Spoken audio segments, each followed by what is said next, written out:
잠언 27장 8절에서 14절 말씀입니다. 잠언 27장 8절에서 14절 말씀. 우리 같이 함께 읽겠습니다. 고향을 떠나 유리하는 사람은 보금자리를 떠나 떠도는 새와 같으니라. 기름과 향이 사람의 마음을 즐겁게 하나니 친구의 충성된 권고가 이와 같이 아름다우니라. 내 친구와 내 아비의 친구를 버리지 말며 내 환난 날에 형제의 집에 들어가지 말지어다. 가까운 이웃이 먼 형제보다 나으니라. 내 아들아, 지혜를 얻고 내 마음을 기쁘게 하라.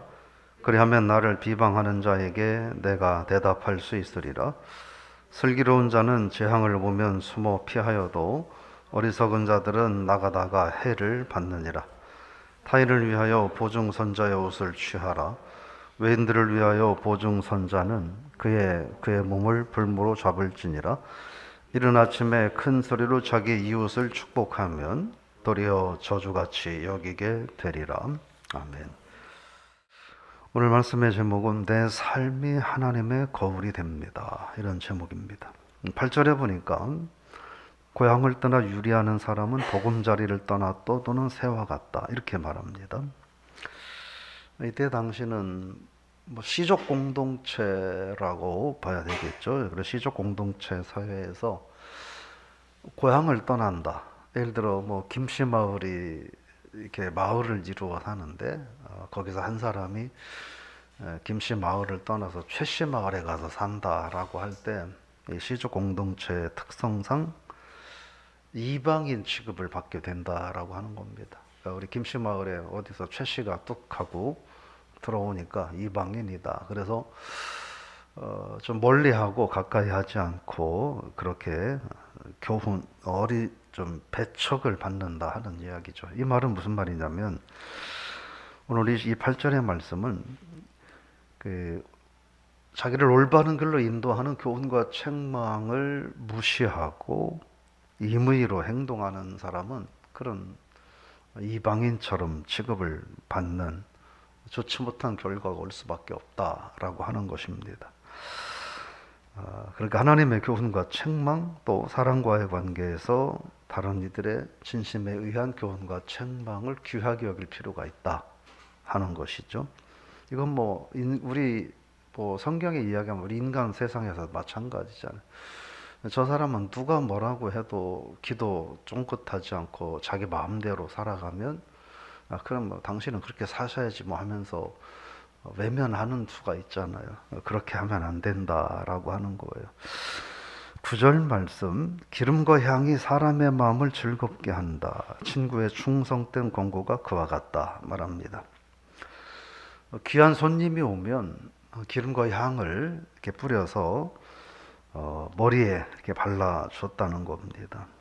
이 말은 뭐냐면 이 친구의 정말 진심에 의한 권고는 힘들고 어렵지만 받아들이는 것이 힘들고 어렵지만 향과 기름처럼 삶의 기쁨과 평안이 된다라는 그런 말씀이면서 10절 말씀 읽어보겠습니다.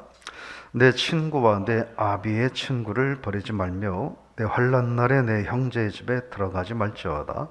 가까운 이웃이 먼 형제보다 나으니라. 여러 가지 해석의 여지가 있는데 애정관계가 이미 없어져 버린 가족은 환난 날에 온다 하더라도 서로를 돌보지 않는다는 거예요. 근데 관계가 좋은 친구는 힘들고 어려울 때 위로하고 가까이에서 도움을 준다라고 하는 의미입니다. 그러니까 이 말씀은 그렇다 가족 관계를 멀리하라 이런 이야기가 아니라 무미건조한 이해관계만 가득 만들어 놓지 말고 이웃과의 관계를 돈독히 하라, 신실하게 하라라고 하는 거예요. 그래서 서로를 신뢰하는 신뢰가 있어야 그 다음 존경과 사랑도 있을 수 있다 하는 거죠. 어떻게 보면 이 말씀을 보면 우리 말 가운데 멀리 있는 친척도 친척도 이웃만 못하다 뭐 이런 얘기 있잖아요. 그런 것처럼 이웃과의 신실한 관계를 유지하라라고 하는 말씀입니다. 그러면서 11절 말씀은 지혜로운 아들이나 또 지혜로운 제자는 부모님이나 또는 스승에게 축복이 되고 명예가 된다라고 하는 거예요. 영광이 된다 하는 거예요. 오늘 여기서 보면 나를 비방하는 자에게 대답할 수 있으리라. 비방한다는 말은 경멸한다라는 뜻입니다. 단순히 욕하는 게 아니라 아주 경멸한다는 거예요. 뭐냐면 선생님이나 스승이나 부모가 다른 누군가로부터 경멸을 당한다는 거예요. 아이고, 스승이 저러고도 스승이냐, 저러고도 부모냐라는 그런 경멸을 받게 될 때에 지혜롭고 현명한 자녀를 둔 부모, 또 지혜롭게 현명한 제자를 둔 스승은 저 아이를 보면 저 부모가 참 훌륭하다. 그리고 저 제자를 보면 그 스승이 참 훌륭하다라고 하는 그런 칭찬을 받게 된다라고 하는 것입니다. 그러면서 12절 말씀에 보면 같이 읽어볼까요? 슬기로운 자는 재앙을 보면 숨어 피하여도 어리석은 자들은 나가다가 해를 받느니라. 결국 슬기로운 자라고 하는 건 뭘 말하냐면 악을 분별할 수 있는 자라는 뜻입니다. 어리석은 자라고 하는 것은 같은 의미로 악을 분별하지 못하는 자라고 하는 말인 거죠. 그러니까 악을 분별할 줄 아는 사람은 악을 분별함으로 악을 멀리할 수 있고, 악을 분별할 줄 모르는 사람은 이게 악인지 아닌지 분별하지 못해서 어울려 뭉쳐 있게 된다라고 하는 거예요. 결국 하나님의 지혜의 말씀을 가까이 여기는 자가 악을 분별할 수 있고, 하나님의 지혜의 말씀을 가까이 하지 못하는 자가 악을 분별하지 못할 수밖에 없다. 그런 말씀인 거죠. 그러면서 13절 말씀 같이 읽어보겠습니다. 타인을 위하여 보증선자의 옷을 취하라. 외인들을 위하여 보증선자는 그의 몸을 볼모 잡을지니라. 계속해서 말씀드리지만 보증을 서지 말라라고 보증 서는 것을 자체를 아주 단호하게 금하는 건 아니에요. 근데 서고 싶으면 서라는 거예요. 근데 늘 말씀드리지만 내가 저 사람의 보증을 섬으로 인해서 내가 다 망해도 좋다, 이런 각오가 있으면 쓰시라는 거예요. 그리고 특별히 서지 말라는 얘기를 해요. 뭘로 서냐면 타인이에요. 계속 말씀드린 몇 번 나왔는데 이 말하는 타인이라고 하는 사람은 낯선 사람이에요. 내가 모르는 사람이에요. 저 사람이 누군지 내가 모르는 사람이에요. 그런 사람의 보증을 서는 것은 어리석다라고 하는 거예요. 그렇죠? 그래서 그런지 제가 알기로는 부모 자녀 간에도 보증을 안 선다라고 그런 이야기를 듣고요. 또 많이 봤어요. 보증을 서서 잘 되면 좋은데 이게 안 되면 여러분도 아실 거예요. 그렇죠? 저 사람도 어렵지만 나도 같이 어려워요. 그래서 한날 한시에 아주 어려움을 당하는 어려움이 있어서 보증은 서지 말라. 특별히 모르는 사람의 보증을 함부로 서지 말라. 그러니까 아예 서지 말라는 거예요. 왜냐하면 오늘 말씀해 보면 그런 얘기하죠. 옷을 취하라. 원래 옷을 취했다 하더라도 돌려주라 이런 말을 하는데 오늘 여기에서는 옷을 취하라 하는 거예요. 그 무슨 말이냐면 모르는 사람은, 예를 들어 지나가는 사람이 갑자기 보증 서달라고 해서 보증을 왜 그러냐 그러면 여차여차해서 이러는데 내가 뭐 내일 모레 갚겠다. 그래서 보증을 서줬고 그 사람은 어디론가 가버리면 갚을 길이 없다는 거예요. 그래 되게 그런 사람들은 약속을 지키지 않을 가능성이 크기 때문에 담보를 잡아두라는 거예요. 그러니까 그 얘기는 보증을 서주고 그 사람의 옷을 벗겨서 담보를 잡으라 이런 이야기가 아니라 아예 서지 말라라는 뜻인 거죠. 아예 서지 말라 하는 거예요. 그러면서 14절 말씀 같이 읽어보겠습니다. 이른 아침에 큰 소리로 자기 이웃을 축복하면 도리어 저주같이 여기게 되느니라. 예를 들어 뭐 그런 거예요. 여러분들 뭐 예를 들어 뭐 저기 집에서 출근하려고 좀 푹 자고 있는데, 예를 들어 뭐 그렇게 생각하면 되겠네.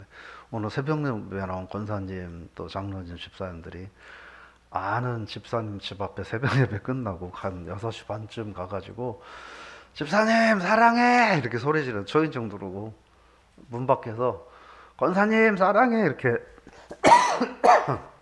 소리를 지른다는 거예요. 이거는 거짓말 그리고 아첨이라는 거예요.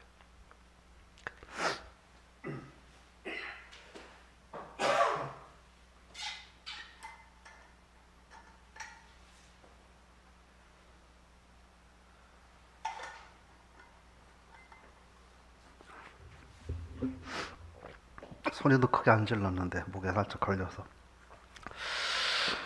그래서 드러내놓고 큰 소리로 뭐 그런 거는 거의 가식적이라는, 정말 사랑해서라기보다는 자기를 과시하려고 하는 그러한 모습들이라는 거예요.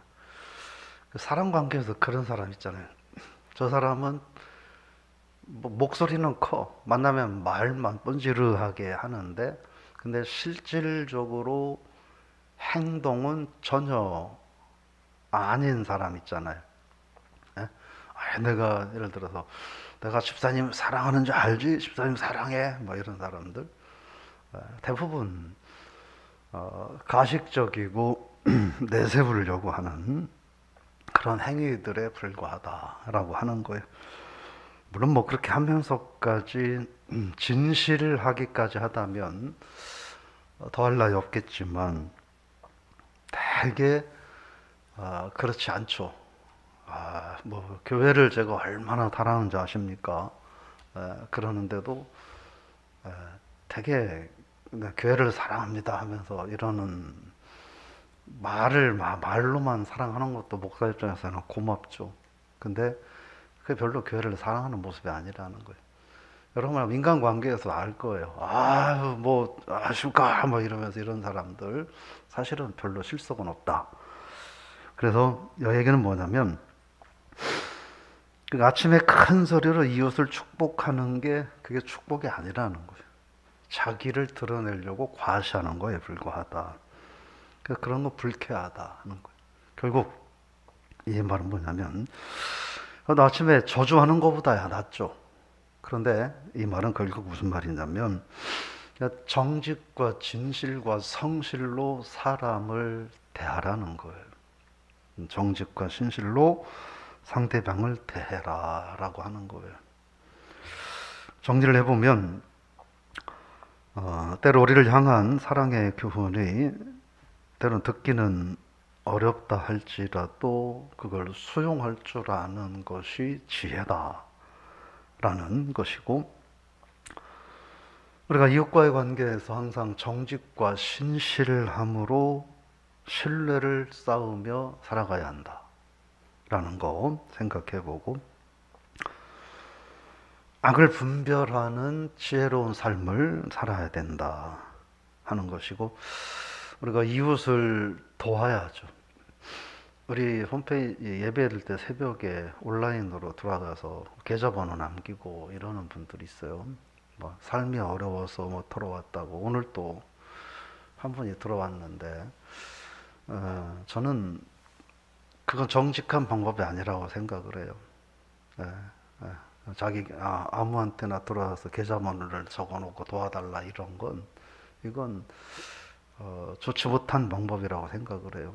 정말 어렵고 힘들어서 그러고 싶으면 남자분이 한 명 있고 여자분이 한 명 있는데 그거는 이거 보고 계시면 차라리 교회에 오셔서 도와달라고 얘기를 하셔야지, 예배 드리는데 온라인에 계좌번호를 남기고 이렇게 하는 건 그건 현명하고 정직한 방법은 될 수 없다 그렇게 얘기를 드려요. 오죽 힘들면 그럴까 싶은 생각도 하는데 그것도 한 번이지 수시로 들어와서 그렇게 하는 것은 올바른 방법은 아닌 것 같다, 그런 말씀을 드리고, 우리가 이웃을 돕는 삶을 살되 보증이나 그런 것들은 신중하게 하며 살아야 된다. 그리고 거짓과 아침에 익숙하지 않고 정직과 성실에 익숙한 삶을 살아야 된다. 그것이 우리 삶이, 그런 삶을 사는 것이 가깝게 부모님께 또는 스승에게는 기쁨이 되고, 더 나아가 그런 삶을 살아가는 저와 여러분들의 삶이 하나님께 영광이 된다라고 하는 거예요. 그래서 우리의 삶이 부모님의 또 스승의 얼굴이 되고, 또 우리의 삶이 하나님의 영광을 드러내는 거울이 될 수 있다라는 사실을 기억하고, 오늘 하루 저 여러분들이 우리들의 삶을 통해서 하나님의 영광이 드러나고 하나님의 영광을 드러내고 비춰주는 그런 거울과 같은, 또 부모님의 스승의 이름을 높여드리는 그러한 복된 삶을 살 수 있다면 그게 정말 축복이 아닌가, 그런 생각을 해보며, 내 삶이 부모님의 얼굴이 되고 내 삶이 하나님의 영광의 모습이 될 수 있다라는 사실을 기억하고 하루 그런 삶을 살아가는, 하나님의 거울로 살아가는 복된 삶이 되시기를 제 이름으로 축원합니다. 하나님 아버지, 은혜를 감사드립니다. 오늘 또 우리에게 은총과 축복을 허락하셔서 하루의 삶을 시작하게 하셨습니다. 오늘 하루의 삶 가운데도 주님 도우셔서 저희들이 하나님 말씀과 교훈을 귀하게 여기고 또 무시하지 않는 그런 삶을 살아가게 하옵소서. 저희들이 세상을 살아가면서 나를 향한 사랑의 교훈을 때로는 아프고 어렵지만 진지하게 수용하는 현명함도 허락하여 주옵소서. 사람들과의 관계, 하나님 앞에서의 관계, 교회 안에서의 삶의 모습 속에서 큰 목소리로 살지 않고 보이지 않는 섬김과 헌신의 눈과 손과 발로 살아가는 우리들이 되게 하여 주옵소서.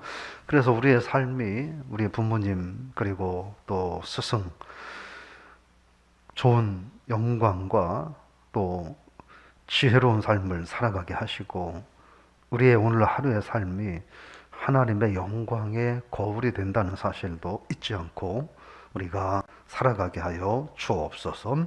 그래서 오늘 하루 우리의 삶이 우리를 낳아주신 부모님께, 또 우리를 지도해 주시는 스승에게, 우리를 사랑하시는 하나님께 영광이 될 수 있다면 오늘 우리의 삶은 때로는 힘들고 어려워도 그 삶이야말로 진정한 축복이 될 줄로 믿습니다.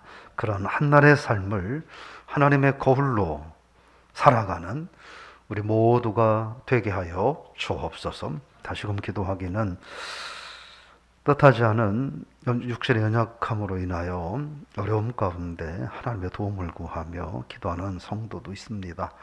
하나님 그를 긍휼히 여겨주시고 주님께서 만져주셔서 또 잘 치료받고 잘 회복될 수 있도록 하나님 아버지 도와 주옵소서.